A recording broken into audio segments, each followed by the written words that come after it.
ভাই ও বোনেরা,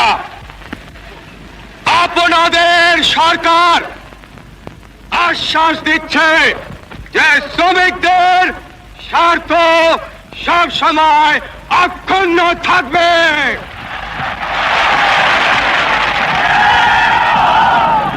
এদেশে সকলেই শ্রমিক।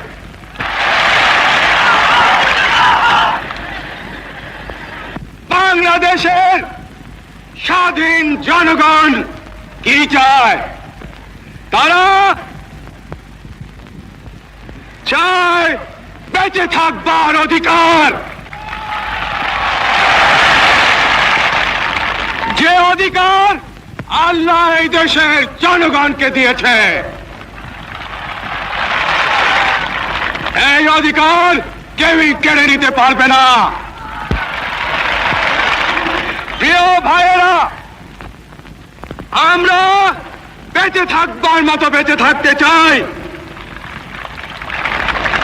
আমরা চাই শান্তি, যাতে আমাদের দেশের সর্ব জায়গায় সব লোক শান্তিতে বসবাস করতে পারে, শান্তিতে কাজকর্ম করতে পারে, শান্তিতে ব্যবসা বাণিজ্য করতে পারে, শান্তিতে রাত্রেবেলা নিদ্রা যেতে পারে।